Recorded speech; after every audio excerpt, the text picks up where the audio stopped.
ఎలకతుర్తి సభ తర్వాత కేసీఆర్ కుటుంబంలో ఏం జరుగుతుంది? కవిత గారు మళ్ళీ పార్టీ పెట్టే అవకాశాలు ఉండొచ్చా? ఎందుకు పెడతారు?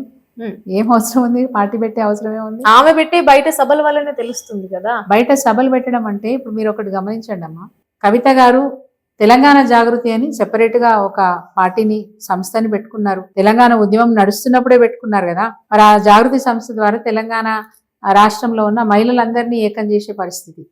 అంటే అందరికీ వాళ్ళ వాళ్ళ భావాజాలంలో తెలంగాణ యొక్క ఆవశ్యకత గురించి చెప్పడానికి ప్రయత్నం చేసినారు.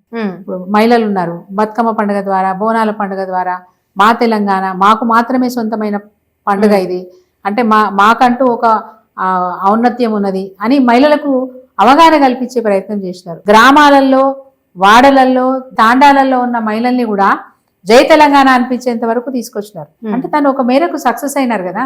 తద్వారా ఏంటంటే టిఆర్ఎస్ పార్టీ తెలంగాణ రాష్ట్ర సాధన కోసం ఏ పని అయితే చేస్తుందో ప్యారలల్ గా తను కూడా ఆ పని చేస్తూ వచ్చారు.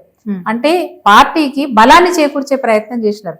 అనేక సంస్థలు వచ్చినాయండి, ఏ తెలంగాణ రాష్ట్రాన్ని మేము కూడా సాధిస్తామని చెప్పి అనేక పార్టీలు వచ్చినాయి. ఏ పార్టీ కూడా నిలబడలేకపోయింది.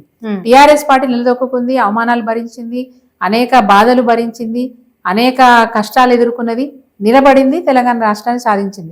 మరి ఎందుకు ప్రధానంగా ఆమెనే టార్గెట్ చేయడానికి రీజన్ ఏమై ఉంటుంది? అంటే నన్ను పార్టీ పట్టించుకోవట్లేదు. అందరూ కవిత చాలా వీక్ అనుకుంటారు, కవిత చాలా స్ట్రాంగ్ అనేది చాలా మందికి తెలియదు. 5 నెలల్లో 11 రోజులు ఆమె జైల్లో వచ్చినా ఆమె భయపడలేదు, బాధపడలేదు.